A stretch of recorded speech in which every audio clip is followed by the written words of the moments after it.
Hello, everyone, and welcome to Smalltalk episode 81. This is the Smallville retrospective podcast here on the channel. I'm one third of your co-host. My name is Ryan Cam. Thank you all so much for tuning in. One of the episodes we're covering this week deals with a parallel universe. And yeah, we're living in a parallel universe because last week the episodes were terrible, with the exception of one. And this week the episodes were all great. So I prefer to live in this world from now on. But Jacob Collins, how are you? Well, to be fair, that's not my name now. Read his lower third slow. You'll get the joke when you get the joke. Matt Wyatt, how are you? Doing good. I get excited to get into these 3 episodes. It's better than what we've got last week from that total shit show. So I just want to say, though, to be serious, these 3 episodes, one of these episodes is the best episode of the season, I think, in my opinion. I mean, some people can say, well, the series finale, but this episode is so good. I mean, like literally, and I'm first referring to Luther.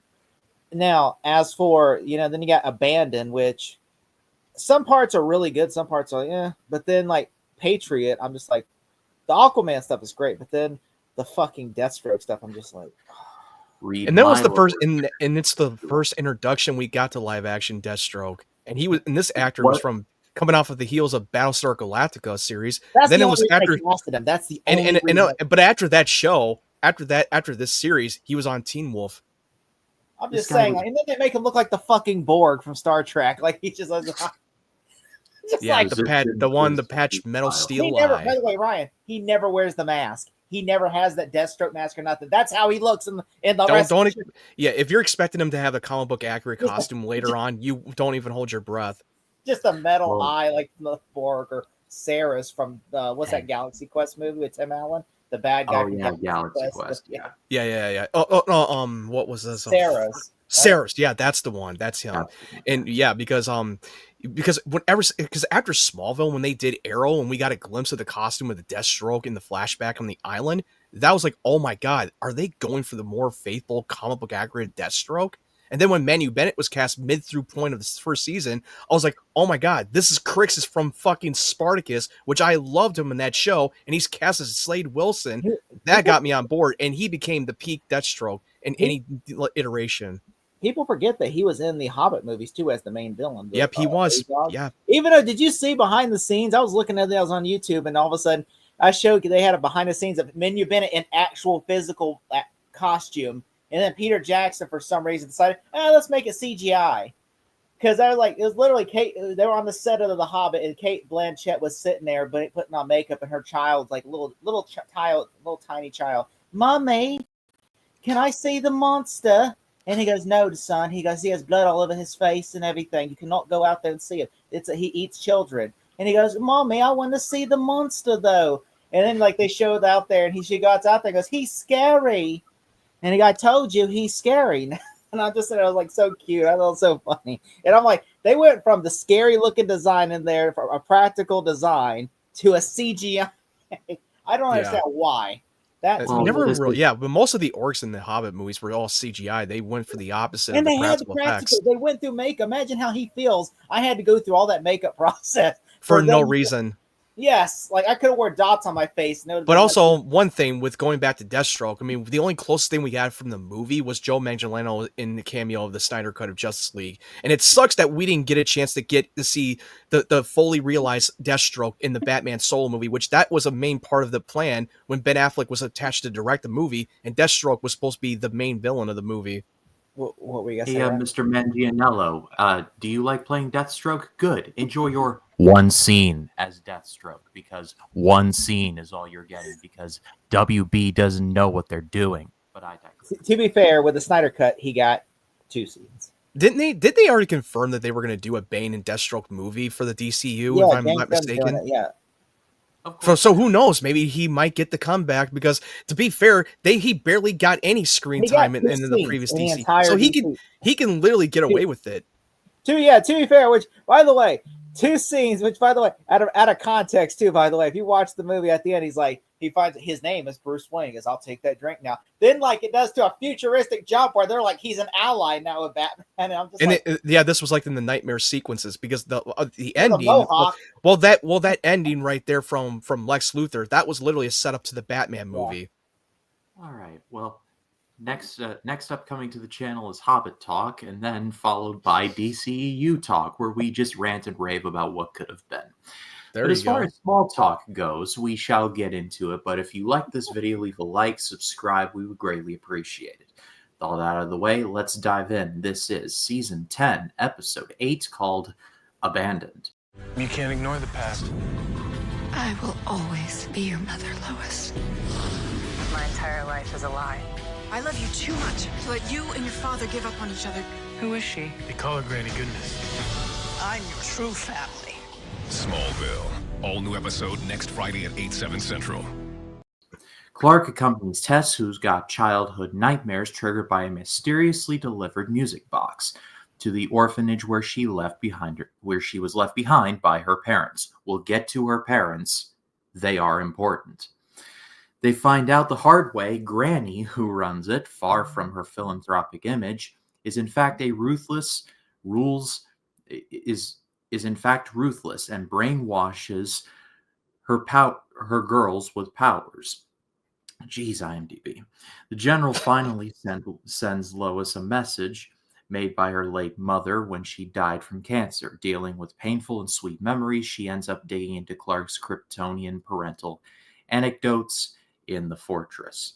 So, this episode is really a tale of two stories. I think everything involving Lois was awesome. And the Clark stuff I liked, but I didn't love. One thing that I will say, though, is that I've been kind of brutal on Tess throughout the run of this show. And honestly, this is some of Tess's best material right here. We actually, not just the reveal at the end, which we will get to, but everything leading up to it, from her finding the music box to the dream sequences straight out of a Rob Zombie music video, to her dealing with Granny Goodness, everything in between. This is Tess's finest hour right here. But also with the one bunch of warrior women, they look like they came out of a Nightmare on Elm Street. One of them had the fucking Freddy Krueger claws. Literally, they literally is like, is this the fucking female Freddy Krueger? Did they literally steal the prop from the WB set? I put in my notes, I said one of them is literally practicing to be Melania from the Mortal Kombat movies. Melina, Mortal Kombat. Kombat. Because literally, I'm just like, all of a sudden, I'm waiting for that scene to hear go, Mortal Kombat! Melina wins. Oh, which, Yeah, by the way, all we need is for this girl, like, she literally drags the knives across the wall like Freddy does. All she needs to do is It might be Freddy Krueger's wife. they probably what they did was they never probably know. were, because they were shooting the remake at the time, the Nightmare. Oh, yeah, that's true. Yeah, you're right. It was They back in probably 2010 literally when just they... had it fresh, and they said, "Hey, look, here's the Jackie Earl Haley gloves. Here, take that." It might, because it came out in 2010, and they were probably still shooting the season, and they probably took the props from the set of the movie.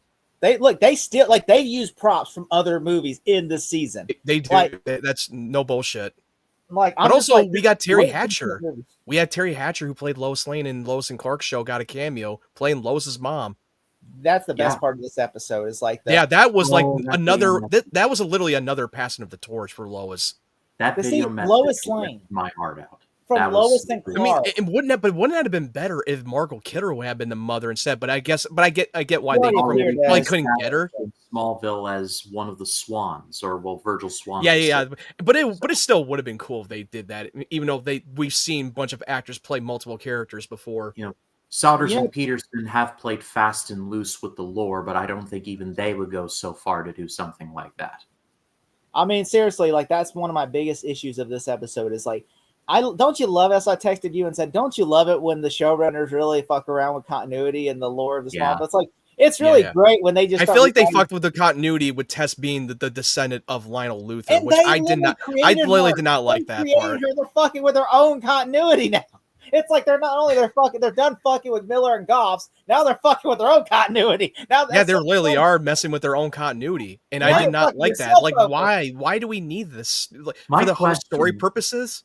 My question is, why Lutessa? Like, why? What kind of name is that? Lutessa. Because they needed I looked- L's. You know, they had Lionel. She needs the Lex, LL, okay? She needs to Lillian. add the L. So what can we do to add Tessa as Lutessa? I'm just saying, Linda, Lydia, Lita. Linda. Like, Okay, speaking of Linda, the whole joke of Scary Movie 3, the chair, George Carlin, I call her Linda. like By the way, Amy Dumas, who was Lita in the WWE, she was retired, but I'm just saying the name was right there. But they use that character's name in Supergirl. Lena Luthor, Lex Luthor's sister. Yeah, Lena yeah, Luthor. they did. Yeah, Lena Luthor. They kind of, No, they literally just fucking stole that idea from They still Smallville and brought it over to stuff in Supergirl. Smallville all the time. Like Lionel Luthor is Lex Luthor's dad in the show. Or when back in the Arrowverse, in the Supergirl universe, not the one from Superman and Lois, but in this version, Lex and Clark were best friends. So they literally took that continuity from Smallville and brought it into that show and that they universe. do. They've said over and over again they borrow shit from Smallville all the time. They have. Even they do. They've said they borrow shit because Smallville was the blueprint for our show. It was. If it weren't for Smallville, Arrowverse would not be where they are. Stephen O'Malley even said he fought whenever they went to the Kent Farm in the crossover event. He fought for the Kent Farm for them to include the theme song. Yeah, because they brought back that location when they did the Elseworld crossover. They brought back the Kent Farm, and then they did it again when they did a cameo for Tom Welling in the Crisis on Infinite Earths. Yeah, which it's so funny though. It's so funny. What's that? What? I really like though. I really just like, the funny thing is they went from they go from because season 8 she says that Tess Mercer, when they created this character, she's in love with Lex Luthor. Now they established that it's Lex Luthor's sister. I'm just like, apparently you're in love with your brother. You don't realize your own mistakes. You realize this is not Game of Thrones. You're not in Game of Thrones. I have that in my notes for the next episode. This is not normalized here, okay?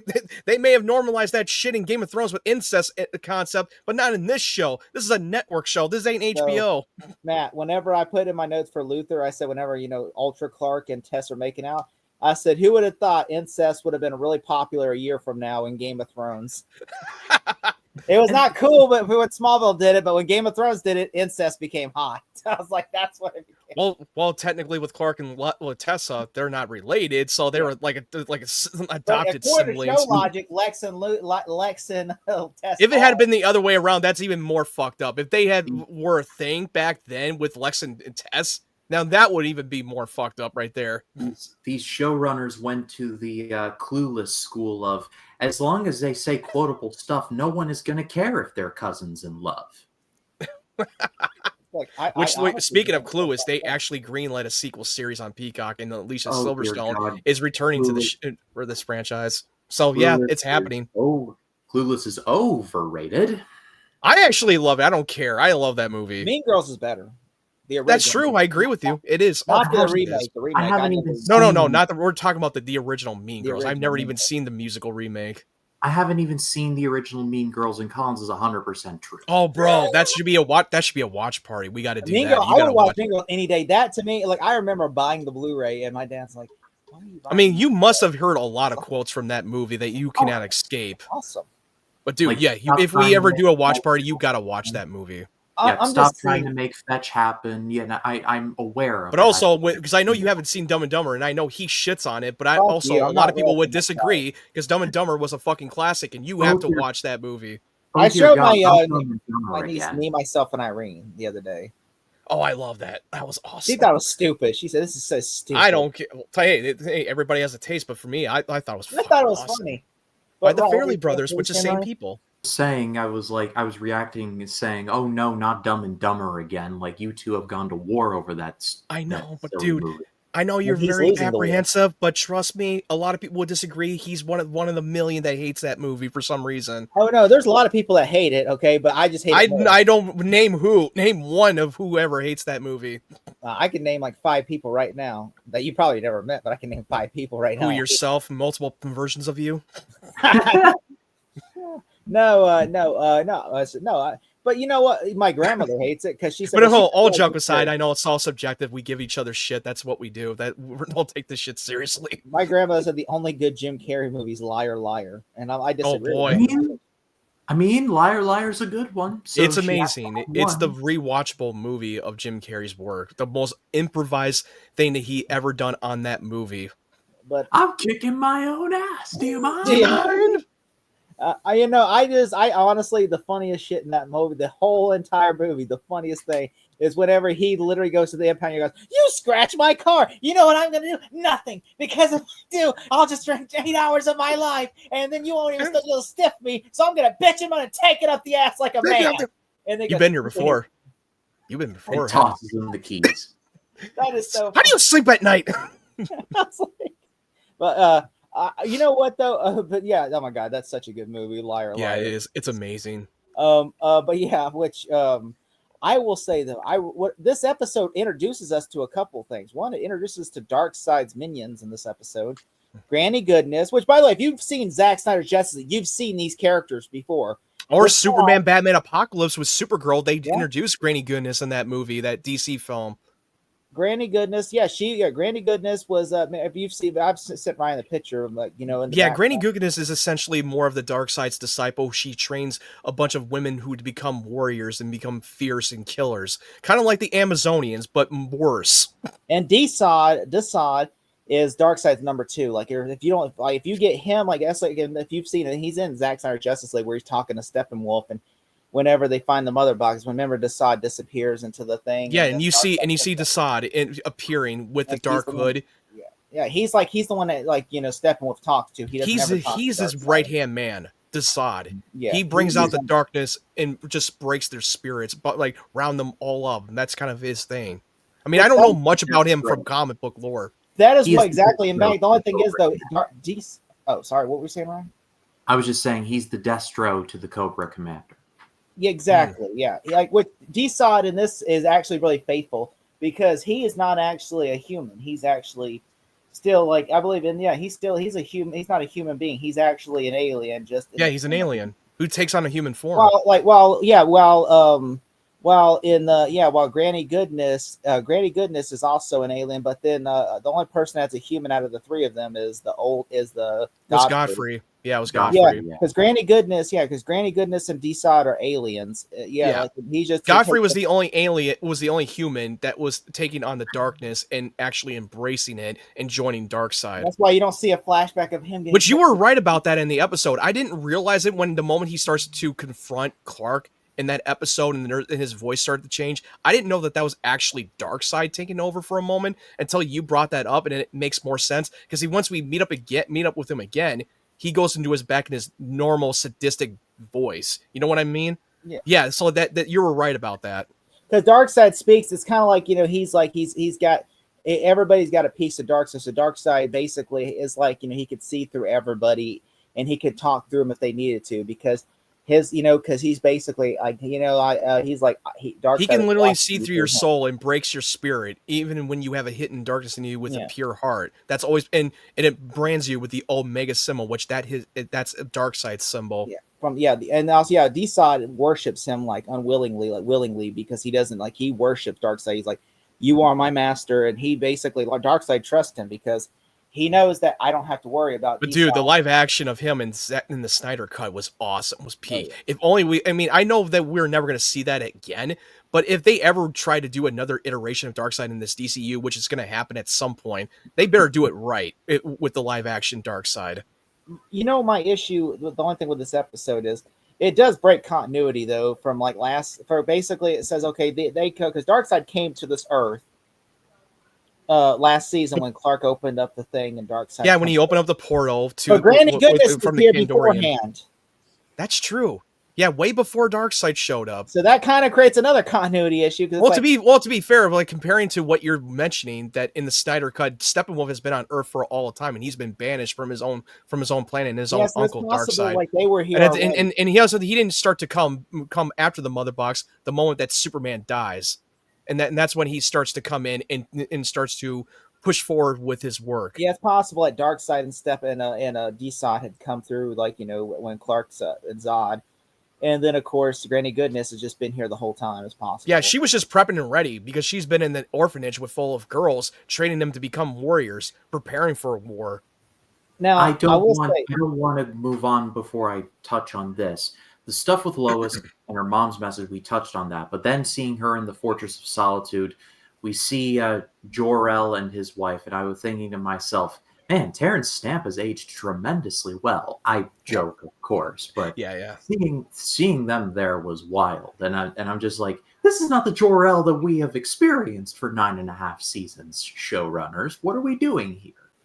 Well, to be fair, because he mentioned about his about that all of his work will and all of his regret will die with him on Krypton. But even though he puts him through a lot of hell and through the trials, but he will never stop having faith in him. Even though he keeps on telling him that, oh, I don't believe in you, you're not gonna be a savior, blah blah. He's just only telling him what he wants to hear.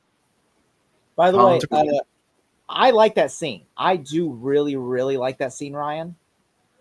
But it contradicts the scene from season 3 and the when Clark's remembering more, because one, that's not even what they look like, because we've seen what they look like when Jor-El, and on top of that, they don't say exactly that. They don't make that message in that. So I'm thinking, I've seen the showrunners, the Miller and Goffs, like that's not what happened though. Like, and they weren't even wearing the same outfits, even like. And it's just like, but I mean, well, they didn't really show them in their full form, in their outfit. They were just extras. And also, they might have recorded the message before they started to send him off to the other planet before he left the planet. So we don't know which it was at the same time. But also, yeah, they never had the real actors to play these characters at the time. They didn't cast Laura or Jor-El. Hands. They had hands. They just have hands. You never really see them in their full form. Well, you see like a little reddish, like Jor-El. Because right now they already recorded the message before he left the planet, before Kal-El left. I will say though, this episode went from a horror movie to like a Skinamax flick where everybody's being like whenever like Clark's getting shirtless, you got women with their BDSM outfits on, Clark's shirtless, and then you got Granny Goodness later on, goes from like a grandma to like a naughty granny, or granny naughtiness or whatever, because she's wearing long hair, has long hair, and she's trying to look like she's sexy now, and I'm just like, what the hell? It was this close to becoming a Hellraiser movie. Yeah. I'm just like, I was watching this going, what did they just change directors mid-course of this movie? Like, it's like, oh, it's a horror film. Then it's like, you know what? There's a guy who directed like some Skidamax flick. He can come in and finish it. Oh, yeah, okay, bring him in. Yeah, it's cheaper. And then the guy comes in and goes, all right, this is what we're going to do, okay? We want sexy. And you're like, we can't, this is CW. Okay, all right, sexy. Granny Goodness, put her hair down, make her look sexy. I want her to be Granny Naughty. You know? Just like, goodness. Good. You know, I'm just like, wow. I'm just like watching going, that got a little weird. It does. It's like the granny looks weird. I'm like, this isn't Skinamax a fucking category called mature. It's like, you know, it's called Granny Naughty. She says, you want Granny to take her teeth out for you? Oh my God. But I will say though, that message at the end with Jor-El in the fortress, that was great. I loved it. I got teary-eyed every time I watch it. And I feel like that was the moment where he needed to see it. Yeah, which, you know, it was really good. I really enjoyed this. I mean, him and Lois had both of their last video message to their dead parents. Which, yeah. So, but yeah, I really enjoy. I really enjoyed that. Though. Yeah, it's pretty good. All right, Collins, 1 to 10. 6 out of 10. All right, Matt. I'm giving it a 7. I am siding with Matt, and I'm going 7. A little extra boost for the video message.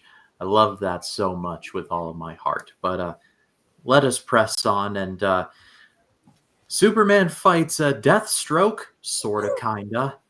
Season 10, episode 9, called Patriot. Next Friday, 2 heroes captured by the government. It's time we prove who is really fighting for justice. Now, they must be saved Let's go get him back. before time runs out. We're gonna need a bigger cage. Aquaman returns to Smallville. All new next Friday at 8/7 Central on the CW. Oliver tests the Vigilante Registration Act by outing himself at a press conference, praised by the general in charge. As feared, he's tortured in a secret prison. We'll get to that. And to turn on his superhero friends. Tess helps work out the design from Luthor, plans for an underwater top secret facility built in Sixfold. Aquaman, AC, Arthur Curry, and his new wife Mara discover and penetrate the one Oliver is held in, but the general rather starts an auto-destruct sequence. Clark remains cautious and flashes to the rescue, but has to deal with a specific countermeasure.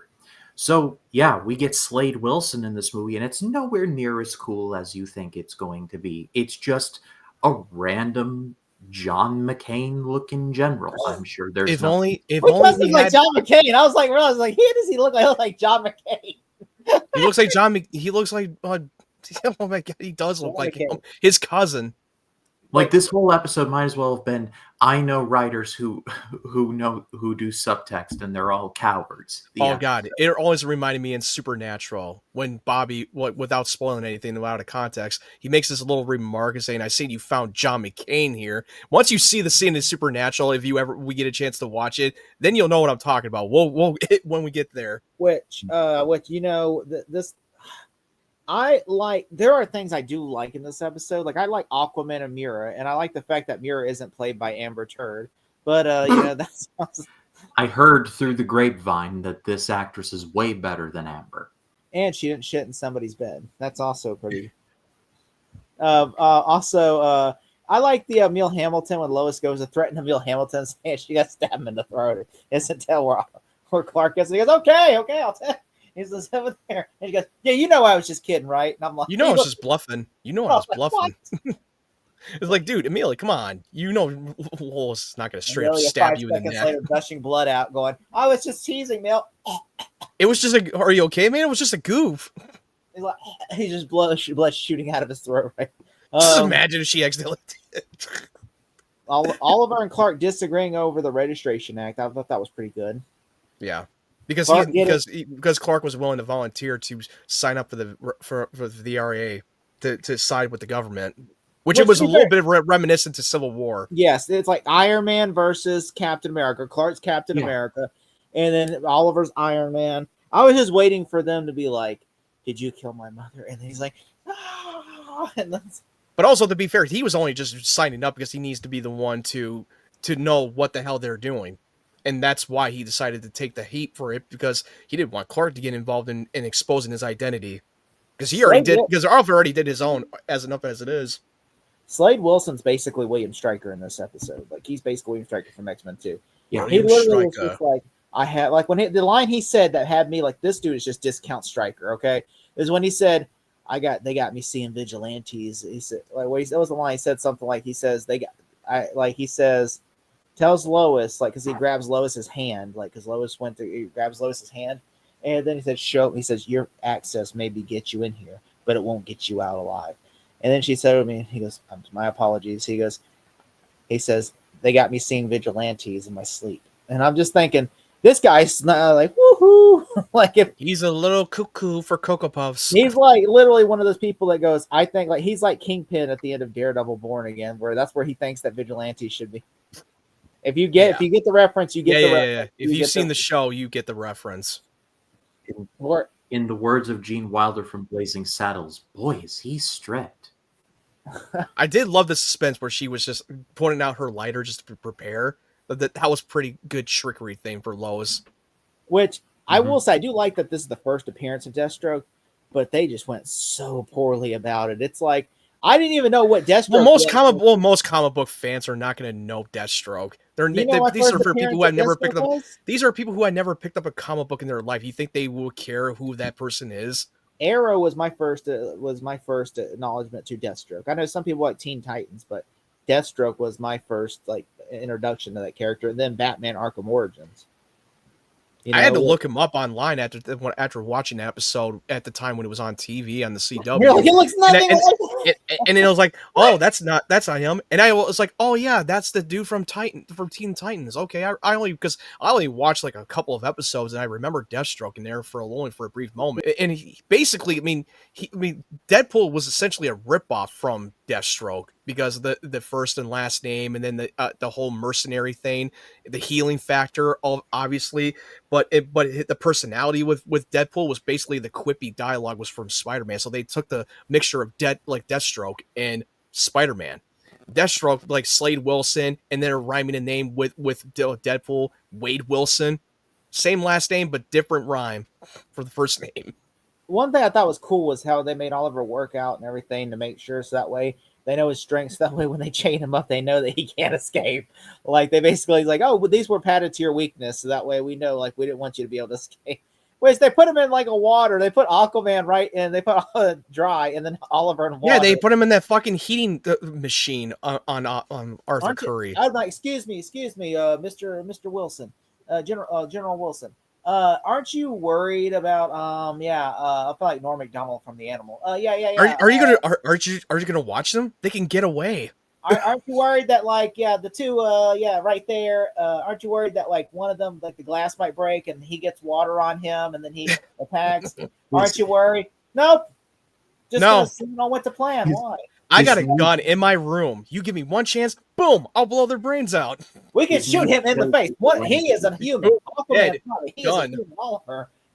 His need to kill vigilantes outweighs his practicality. Like literally, he has like, and also this is where it made me think of Austin Powers. It's like every hallway has a gate. When he was like Clark shows up, and all of a sudden he hits the wall. He goes, "You're the guy." He shoots him. He goes, "You're the bulletproof one." Okay, they pushes the wall to where I'm just like, "What is this, Austin Powers now or something?" Where it's just like there's a wall like for every. It's like the scene from the Phantom Menace where Obi-Wan is stuck behind the laser wall and has to watch Qui-Gon and Maul do their thing. Which, Matt, what was it you say about convenience? The convenience quote from Pitch. Oh, yeah. Oh, it's going to be super easy. Barely inconvenience. Yes. See, that right there, as long as I'm sitting there like watching this going, he hits the crypt and goes, "We're going to die together." And I'm just thinking. I mean, how did he know Clark's weakness? First of all, how did he know Clark's weakness? He only knows about the blur, but how does he know that it weakens him? That was a little bit of a plot hole in that episode. Probably Luther Court Files or probably Waller. Maybe, but the only thing that really bothered me, how the hell did fucking Clark survive the explosion with full of kryptonite in the cage? How is that even? That thing they did it so much off screen. It's like, did he just float around water in his fucking and wait for Aquaman to show up? Clark probably just like waited there and like boom. And then like, dude, you were surrounded by kryptonite and you both got blown the fuck up and you should have been probably dead. So he dies? No, he survives. Which, you know what? I also like what's it called? Mirror just stripping in front of Lois and her saying brazen. She has no shame of showing off. Brazen much? And she's just like, Which I'm just like, if this was not nowadays, they would not put that in the script. They would be like, no. No, they wouldn't. We're not putting that. I mean, the whole point of that episode is that you had to treat your partners as equals and not as superiors.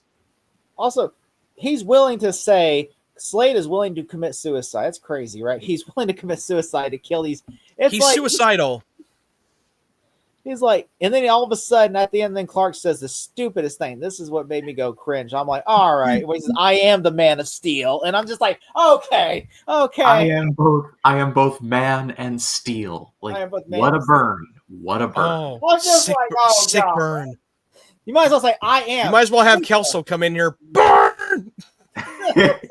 I'm just like, whoever thought that was a good idea must have been like, "We did it, guys! You see, Man of Steel, we fucking did it!" You see, people like burn. Yeah, they were just like high fiving, going, "Yeah, woohoo, we did it!" You see, I don't know what they were on when they were in the pitch meeting. I don't know if that was improvised by Tom. It might have been.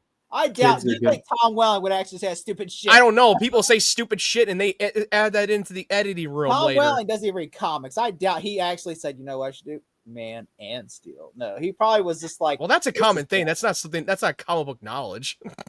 He probably would have just been like, "This is stupid." Because he even said, there's some lines he even said he hated saying, like with the Martian Man. He's like, "Who the fuck is Martian Manhunter?" Like, Martian Manhunter. This will be a great way to see Michael Rosenbaum and Tom Welling to do this reaction when they cover that on Talkville. That would be awesome. Man and Steel. Don't worry. What the fuck? I am the man and tomorrow. I am super and man. I am the man and Steel. I am the last and the sun and the Rosenbaum's gonna rip that a new one. But, just watch him rip a new ass. All right, okay, I got some dislikes. Okay, Oliver does the celeb way of sneaking in, where he just has the shades on and goes like, like, was he like Brangelina or something like that? Where is he just like, like, oh, I don't You want look like a guy who was at a baseball game. Just You know, like, and fucking the MCU does the same goddamn thing with with Steve Rogers and fucking Sam Wilson, and then they did the same thing in Ant-Man and the Wasp for when Scott Lang just fucking announced like this is the worst disguise ever. We look like a bunch of families at a baseball game. He really is. Also, Oliver's workout has jump cuts in it. It's just like boom, boom, cut away, boom, boom, cut. You gotta test his physique. They gotta test his It's just physique. like cutaways dude. every 5 seconds. Just like cutaways. It's like honestly, it's like Whoa, they do want to do a Rocky Balboa montage thing. But yeah, but like there is no like one take. It's all like multiple cuts in that scene. To Yeah, where it's a reminds cut. me of Yeah, that it's Liam too many Neeson trying to jump climb the cuts. fence in Taken 3. That's It's how much. it's a terrible jump cut that they did. It's not Yeah, a single shot sequence. Yeah, which also, and then on top of that, everybody's shirtless in that one scene where Oliver's shirtless. Well, they gotta keep everybody shirtless. They want to keep them the sexy on the CW. show. CW, the Shirtless Network. They know women are gonna like it. Okay, Like, don't worry, ladies. Don't worry, men. We got you covered too. it was You're the right. CW. Okay, this was around the time the Vampire Diaries came out when they have a bunch of men in fucking shirtless, partial nudity. And then also to make sure that they're like, well, what about the men though? Like, oh, don't worry, we got the men covered. Mira takes her clothes off in front of Lois Lane. There, boom. I was like, you know what? Run with that. Yes, that's right. Hold my beer. Everybody gets their cake. Okay, everybody gets their cake. Everybody gets their cake and eat it too. All right. Look. Yeah. Also. Yeah. And also, Slade gets exploded, but only his eye gets taken because we have a Deathstroke eye patch. Oh dear God. It's like the only thing everything regenerated, but his right, it's not his even left a eye. patch. It's just a piece of steel over his eye. Just like what happened with Manu Bennett's Deathstroke when he got his eye taken out, when he had the healing factor, and everything but this, which I don't know why. Well, to be fair, remember Oliver stabs him in the eye with an arrow, and yeah, he jams it in his eye. Yeah. So I mean, really, that made sense for that one. But as for this one. Okay, for the explosion is what you're saying. Yeah, that doesn't make any sense. Doesn't make any sense. And I'm just watching. Yeah, you're right. It didn't make any goddamn sense. I mean, getting stabbed in the eye would be a different story. I mean, honestly, I just really, really hated that. I'm like, Patriot makes me honestly not a patriot. I was like, that's. Yeah, it just makes you not want to be patriot. This makes you want to be anti-patriot. I mean, I was like, man, maybe this. I mean, no, this is not patriot. This is fucking tyranny. Makes me like, you know what? Let's hear. And he lectures to the fucking generals about tyranny. You know, I'm just watching this, and I'm like, nowadays if this episode came out, people would be criticizing it, saying, "Oh, it's too woke. Politics down our throats. Oh, they're slamming politics. They're pandering politics. No, I know who this is a metaphor. This is a metaphor for. Oh, I know. And I'm like, to be fair, I'm like, do you fucking always hate when they put that shit out of their fucking mouths with these fucking content creators who bullshit about like, oh, they're pandering politics. Well, apparently you don't have fucking Alzheimer's back in the day because they have pandered politics many times before in other medium, shows. I will say there are some episodes. There's only a few things. Like, remember me and you were talking the other day where I was telling you there's one show I recently saw, one episode of a show. Mm-hmm. To where I'm just like, oh God, like I said, okay, all right, look, I get it, okay, you don't have to all right, but like most of the time, like Daredevil and stuff, I'm like, no, they're not pandering. That's a good idea. This is like literally, it's in the comics and stuff, and it's not like those are from years ago. How about do your research or pick up a comic book, you fucking nerds? It's like like I said, but I'm just like honestly, which honestly, Star Wars is a metaphor for the Vietnam War. Okay. Yeah. It's nothing but politics. I mean, the resistance was basically the Vietnamese, the Viet Cong, the resistance, the Rebel Alliance. Act like Star Wars was never political. Yeah, it was. What are you talking about? Like, did you not remember any of those movies? I remember watching, honestly, I think they are just so distracted with explosions and action, and they don't fucking pay attention to the political stuff. The prequels in the original trilogy have always been fucking political. George Lucas had done that from the start. They even had an interview with him him one-on-one with James Cameron when he did his own little docu-series on AMC. Like because they were the fucking Rebel Alliance were considered as terrorists, which was a reflection of during the Vietnam War. The Vietnamese were practically the rebels. Now, I will say, for instance, Robert Meyer Burnett said once, he said the one thing he gets mad about is like when he was watching modern Star Trek, they were referencing January 6th. in an episode of Star Trek, which he's like, why do we reference that? He goes, you know, he said, you got to be subtle with your messages, okay? You can't just sit there and throw like literally 9/11 and January 6th out there when you got literally, he's like, whenever the Vietnam War happened, they did an episode of Star Trek that's a metaphor to the Vietnam War, and he said that was a metaphor, and because they know when you're writing something, you cannot just like throw something real, like, you know, like real views of stuff of the real society. You can't just, you got to be subtle with your messages, because if you just if you just overreach with the message, then no one's gonna.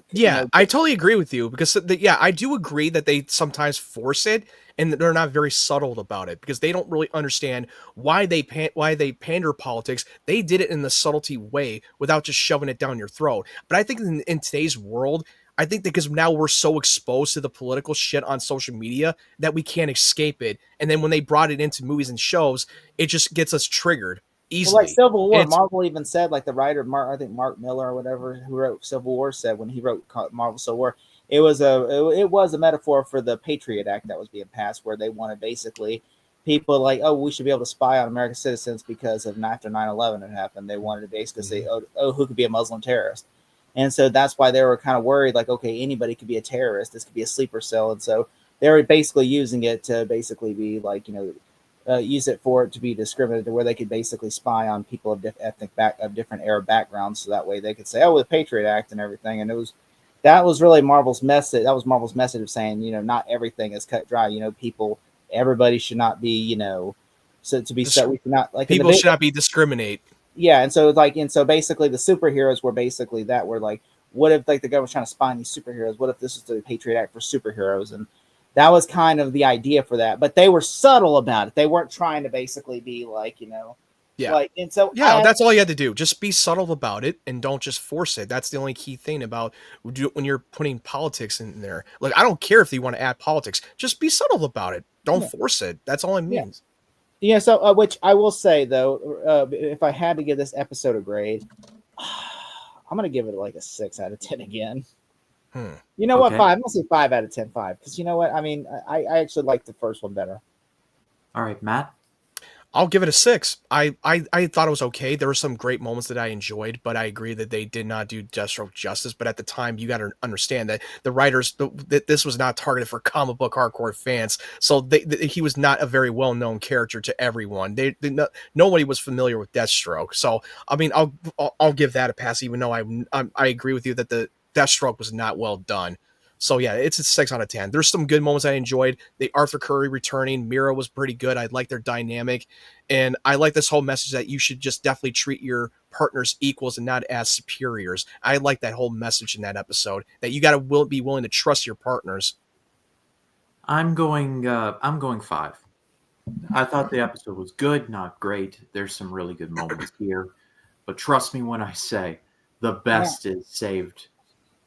Yeah, gloat all you want, but the best is saved for last. It is season 10, episode 10, called Luthor. I woke up this morning and everything is different. It's darker. Stay away from me, Clark. Why are you so afraid of me? It's like a parallel reality. I am your father. I alone raised you in my own image. Clark Luthor! Smallville. All new episode Friday, December 3rd at 8/7 Central. Tess acquires a Kryptonian box that once belonged to Lionel Luthor. When Clark accidentally activates the box, he's transported to a parallel universe where Lionel found Clark in the cornfields instead of the Kents. In this universe, Clark Luthor is a murderer, and Lois is engaged to Oliver, and they both hate Clark. Clark must be careful not to tip off Lionel that he's not his son, while trying to figure out how to get back to Earth, where the monster Clark Luthor was transported in his place. So this episode is a fusion dance of Superman Red Sun and Back to the Future Part 2, and John Glover's back, and I'm all for it. This episode was awesome. Yeah, I remember you texted me and go, Lionel's back, John Glover. I was like, what? I was so happy when I heard that voice. I was like, my king is back. My king is back. If you can't get Lex, you go straight to Lionel. It's great to see John Glover back, but he talked about that in the Michael Rosenbaum's podcast about, I think it was like a couple of years ago, that he was not so happy of how they dealt with that evil Lionel from another world. He didn't like that. He said Lex is not there. Yeah. like, be like his counter, because he said, like Lex rivals him, and you don't have that rivalry there. Then he said you don't really get that. It's just him just being like a villain, like, oh, I'm evil. Yeah, and he just didn't like the whole idea of the parallel reality of evil Lionel from another world. Like Which he he did wasn't say, so fond about that idea. he did say that he thinks his story wrapped up beautifully. And he said he felt like, but he said, look, I love the show and they wanted me back for the final season. So I told him I would do the final season. And he said, and so like, hey, would you come back for the rest of the season? I'm like, you know what? I said I would, and he said, unfortunately, he said, which, you know what? He said, I did. And he said, I had a wonderful time and everybody was gracious. I got to, he said, reunite with the cast. And he said, it was great. He said, I really enjoyed working on it. But he did say he thought his story, though, was better wrapped in season 7. Which I'm sure if Miller and Goff was there, they never would have brought Lionel back. I think they never would have brought him back. And if they were to bring him back, they probably would have brought him back in the flashbacks. Which I do like seeing Lionel back. I'm like, I like that. This probably. I mean, don't get me wrong. I mean, I love seeing fucking John Glover back as Lionel Luthor again, the evil Lionel Luthor that we known him from these past 3 seasons. I mean, it makes the rest of the season more interesting because then you're just like, because it's really just bringing back familiar faces of like the pretty much trip down to memory lane, because it's a culmination of this, because this is literally the final season of the show. Which I know some people were like, I mean, I guarantee some people say like, well, look, they're kind of just like retreading the same path again. Yeah, and the evil Clark, the murderous, they took the evil Clark from Red K to fucking Bizarro to the murderous Ultraman, who is a murderous and went into a whole new level that we did not see before. And who's the main villain of James Gunn's Superman movie? Ultraman. Well, they never really clarified that was Ultraman. That was something that fans just made up because it has a U and he has a fucking super strength, and we don't know much about that character. We don't even know who the hell it is. It's Ultraman. Like, they never clarified it was Ultraman. It was never. It says Ultraman on the mark. That was just some fucking fan speculations that they fucking made up. On the toy list, the McFarlane toy list, it says Ultraman action figure. You better be epic now. No, I was just saying because in the McFarlane, like in the listing, the toy list, like Lex with Baby Kaiju Ultraman action figure. And I'm just like, which they are doing reshoots, so it's possible they could have changed it to Ulysses. Yeah, they could easily change that up, and they never really clarified what the character is. They're just like, oh yeah, Ultraman. Oh, cool. It would not be the first time a movie studio did reshoots and or changed the character's identity and their action figure was out and gave misled. Oh yeah, guess what that be? Oh, guess as J.J. Abrams or Michael Bay with Ninja Turtles, where the Shredder. They had to reshoot. They reshot the Shredder and made the white guy not the Shredder anymore because people were upset on the. That to me was until the sequel came out, and that was the completely different Shredder that we saw in the last movie. Have you remember that though in Ninja Turtles when they reshot that movie? And like William Fichtner was like, "I'm the Shredder. I shot all the stuff in the Shredder outfit," and then they're like, "Oh, we're gonna add 3 weeks worth of reshoots and cut a character out of the movie and then make you his subordinate." Yeah. And just because the internet's back, because the Iron Man 3 had come out and everybody was mad about the Mandarin twist. But it could be him. It could be Ultraman. I could be wrong about that. I'm not confirming this. All I'm saying is that I'm just saying they never really clarified who that character is. It was just something that fans have speculated because it has a U on the logo on his chest, wearing a black suit that looks like Black Noir from The Boys. And he has super strength from a brief moment that he was punching through a concrete wall and he's fighting Superman in the baseball stadium that we saw in the set photos and the trailer, but we don't know for sure that was actually Ultraman, but it could be him. It could be. I mean, like anything. I mean, we got until July, which I mean, until we see I think they won't reveal it. I think they might just reveal it in the movie. I don't think they'll show it in the trailer. Tomorrow they're going to officially reveal all the Superman toys, so they might reveal it tomorrow and just say Ultraman. Maybe, yeah, they could. Yeah, you're right. If they do, then you better owe me a damn good apology tomorrow. We're like, then I will be the first to apologize that I was wrong. It's like, well, yeah, you're working. I was like, did you like that toy from that Superman that preview that they showed? That the toy that they're going to reveal. I'm waiting for the $40 one, the statue one. But we already know they're going to make the Hot Toys. Imagine when they make the Hot Toys for Superman. That would be I'm a even McFarlane more whore, better. Though. I am a McFarlane whore. Hot Toys are far superior. They're superior to any figures in any industry, period. I'm going to get a Lex and I'm going to get a Superman. I'm debating, though, on the Superman if it should be like that inch. Or if I'm going to get the $40. I'm pretty much just probably going to get the $40 one and then get the 12-inch Lex. Because, because I want all that 12 inches of Lex, Yeah, you like 12 inches of him? I want that baldy, had 12-inch. You want the baldy 12-inch in the tip? Yeah, just the tip. But yeah, because I want that shiny ass bald ass head. No. Okay, we are changing the subject But, where this is heading. But so basically, with this episode, though, I do like that they have Ultraman terrorizing, like the city of Metropolis, and he has that Luther, and Scar, and then of course he has the incestuous relationship with Tess, which I'm like, that's kind of weird. That's like some step ancestral. Okay, it's like Cruel Intentions level of weird. Cruel Intentions. At least the ending of that movie had Bittersweet Symphony by The Verb. What does this episode have? Which I will say, there are things I really like in this episode. I like that Clark finding out that the Lex clone got out. By the way, what do you think is going to happen with the Lex clone? I really want to hear what you think, Ryan, real quick. Yeah. Well, they've been teasing it for quite a bit now. So I imagine Rosenbaum's going to show up at some point. Like, they wouldn't do, like, the whole stuff with Alexander and then the clone got out. And, like, the logical conclusion, they either recast him like what they did with the premiere, just like a wrinklier version, or Rosenbaum actually shows up. So Rosenbaum shows up. That I'm locking that in now. Okay. Right. He shaved his head, so that's the last time we saw him, because he is going to age fast, from what we've heard. I will say you will find out soon. That's all I will say. You'll find out soon. That's all we got to tell you. You'll find out. I have yet to see where this story is going, so I'll just say cautiously that I love the Glover's back. I love how he breaks the fourth wall at the end where he says... That made me laugh. I was like, did he just literally break the fourth wall? He did, and it was great. He looks at the audience like, I'm back. Like, it's like, oh my God, what is this, Gremlins? Great to see how this thing turns out. Curious to see how this turns out. Like, wow, that's some villainous shit that I've seen Lionel ever do, and John Glover delivered that line. What do you think is going to happen with Lionel?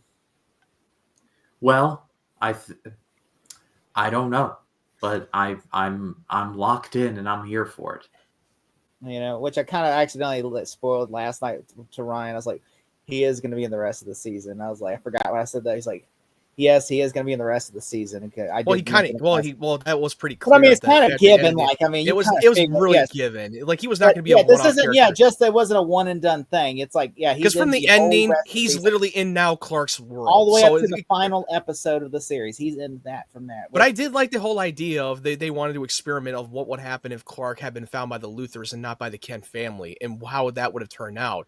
And because what he told Tess before he got transported into that universe, that, Luthers are irredeemable, they're like poison. When really, that's not true. When he found out the hard way, what from his experience of what would have happened if he was raised by the Luthers, and it turned him into a cold-blooded killer, a genocidal fucking maniac. And I seen the side of Clark Luthor was completely insane. It was a great performance by him. The fact that made me scared of him was like whenever he was like, he looked at Lois like she was a rag doll when he compared to Tess, where Tess was the only thing he had any love for at all. Like, to be fair, like Ultraman, he was like looking like, I call him Ultra Clark. Ultra Clark looks at Tess like, okay, the only thing I actually give a shit about is Tess. Lois Lane, you can go fuck yourself. I don't give a shit about you. Like, even when he does the superhero landing, and he just like, he basically just doesn't make. Yeah, he just tosses her around. And he just goes like this. He goes, "Get up, Tess!" And I'm just like, "Oh damn!" When he goes, "Get up!" And also, he can fly. This Clark can fly, which means he's embracing who he is, but worse. Which, he says like, "Give me the box," and then he goes like, he calms down and goes, "Give me the box," and he goes, "What if I don't?" And he goes, "Then I'll kill you." Then I'll kill you. That's that smirk smile out of like pride. Which I just thought that was so messed up. Well, that's like Jack Torrance from The Shining levels of creepiness. Or what he said to Tess earlier in the episode, not having blood on my hands before lunch. Like, god damn, he would just do it for kicks. That was cold. I love that so much. Jesus, dude. What the fuck? Which the only person he actually ever feared was Lionel. Did you notice the brand on his wrist of the Luthor, and you want to know why it hasn't fully healed? There's no takebacks when it comes to Gold K. Guess where that is from? Gold Kryptonite, which that take away his abilities permanently. That's what it's been done like that in the comics. And now this is the first time they actually acknowledge, reference Gold Kryptonite. Which You know what? I still like. Don't you like though the fact is And that he branded him so that he can make sure that it doesn't heal. He used the gold kryptonite him to brand him the Luthor name on his wrist so it doesn't fully heal.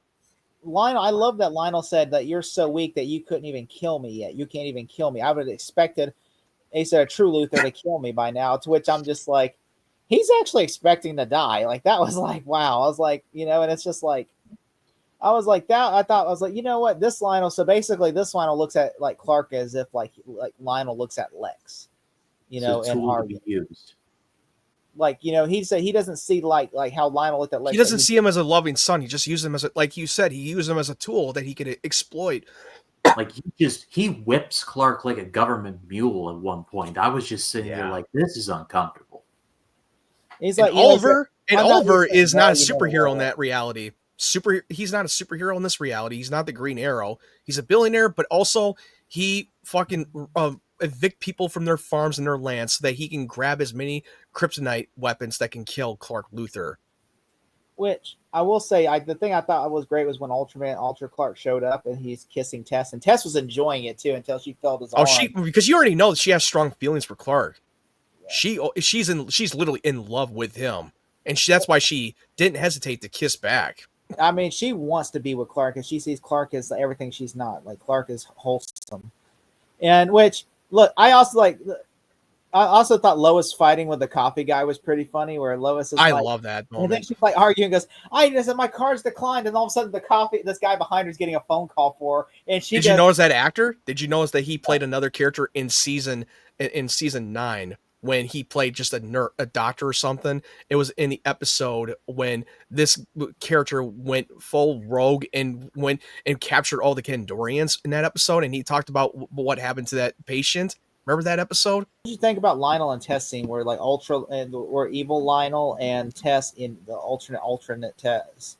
What do you think about that when she hits Alex and goes, and he goes, "You just made this easy," and then he goes, "You son of a bitch," and then he pulls her away, like, because he said like basically a street rat, basically calls Tess a street rat, and I thought that was pretty good. And then I also liked evil Lionel beating up Clark, telling him, "I let you kill your own brother."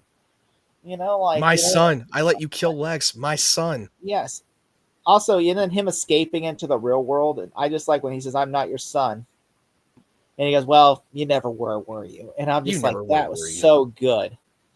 Like, just, ouch. Also, Tess, this is the things I disliked about the episode. Tess should have just told Clark straight up from the beginning.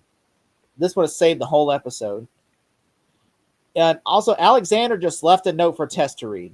Lex just left a text saying, "Hey, she doesn't know what that device was. She had no idea what that device was supposed to do." And this one, that was just that device was just left in Lionel's will. Yeah. And also, why now? That was kind of odd. Also, I have a feeling we'll find out. Also, who would have known incest would have been cool in a year from now with Game of Thrones? Oh yeah, hey, at least they're not blood related, so that's also not bad. This is something that really still to this day irks me. We didn't get to see the fight scene between Ultra Clark and Oliver and all them in our timeline. Versus, instead we focus on the Lionel beating up Clark, and I'm like, instead Clark just gets there, and everybody's like this, Oliver, and everybody's just like, Oliver has an arrow up to his face, he's like ready to shoot him in the face. The whole place was a whole fucking wreck, and somehow they managed to avoid him. But then again, they already had kryptonite weapons to be able to take him on. I just wish we would have seen that fight. Instead, it's like we see the aftermath. That would have been cool. It just would have. I think they wanted to add the what the hell happened and what kind of damage he did off screen. And if they showed it, it probably wouldn't be that good, interesting. When Tom Oliver was about to shoot him in the face, he goes, "Fuck this dude." Oh, he was ready to shoot him straight in the face with that arrow. Which I'm like, what is Lois and Tess gonna do? Okay, really? I mean, Oliver's the only one that can literally kill him. She has a gun. And Oliver's just like, "I'm gonna shoot you." I'm like, what do you got to do with that? Unless there's kryptonite bullets in it, there's no way you're. Which I was like, and then everybody's just cool. I would be mad at Clark, even though he didn't do it. But it's like, look, it was you though. Even though it wasn't you, it was you, and that's the thing that's scary. I would think because you remember when he was Red K, everybody was mad at Clark. That's what you would think the reaction would be. It's like even though it wasn't Clark, it was still an evil version of Clark, and it's like this is what would scare me is what you could become. this is what you could become, a psychopath that can just murder people. And he's like, I thought that's what they should have. He's the Homelander. Instead, they just ignore that completely. Like, oh, it's fine, Clark. Well, everything's cool. Like, shit happens. Yeah, it wasn't you. We're cool. And I'm like, shit happens. Like, I'm saying, okay, if a superpowered version of Matt found us and was trying to kill us, and this wasn't Matt, like this was him from another universe, and Ryan, he threw Ryan like a Matt Luther, and then I'm sitting there shooting at him and everything, and then all of a sudden, hey, Matt Luther has a ring to it.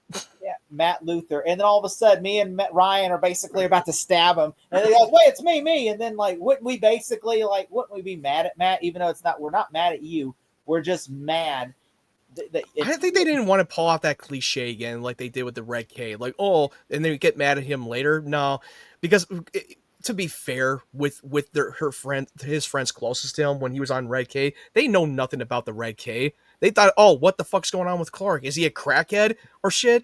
But in this one, they already know that that's not actually him. So I don't think there's no reason to be mad at him for something he had nothing to do with. Which I will. It wouldn't make any sense. That would be so stupid. It wouldn't make sense because it's like, like this. It wouldn't make any sense. Why would they be mad at him?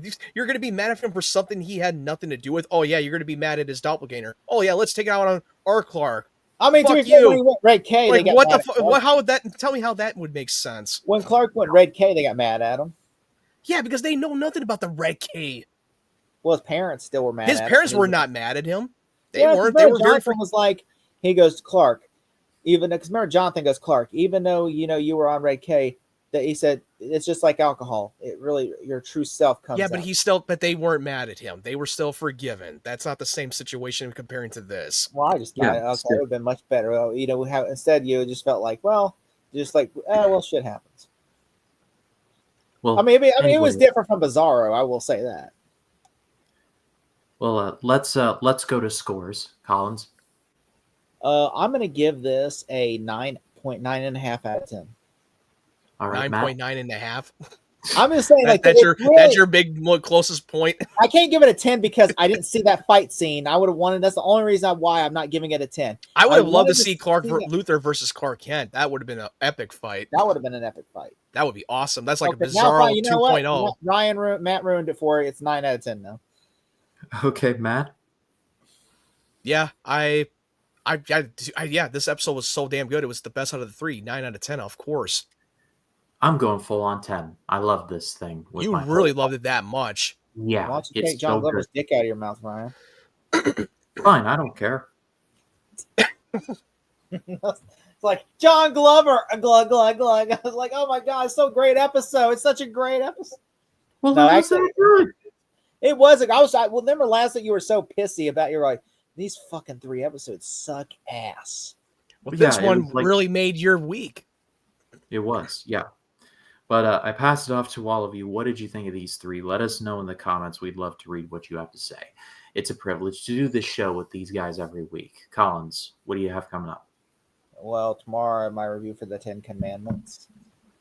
And then after my review for the 10 Commandments, I got some. We're doing Talking Silence tomorrow night. Mm-hmm.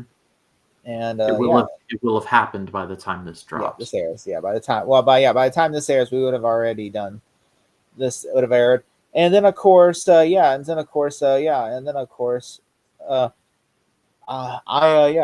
that coming out, and I think that's about it so far. I don't know what my plans are for the rest of the week. All right, Matt. Yeah, you can find me at Matt Wyatt 92. I put up a couple of my trailer reactions for the Fantastic Four 28 years later, and I put up my spoiler review of the season 2 of The Last of Us and the finale of Daredevil Born Again. So definitely check it out. And as far as this channel goes, Faith-Based Movie Month will be concluding with a review of Paul, Apostle of Christ, and a lot more stuff coming in the month of May, which I'll elaborate on as that comes up. But for Jacob Collins, for Matt Wyatt, my name is Ryan Camp. For Truth, for Justice, for the American Way, always hold on to Smallville and... Sharpton for president, y'all. I'm out.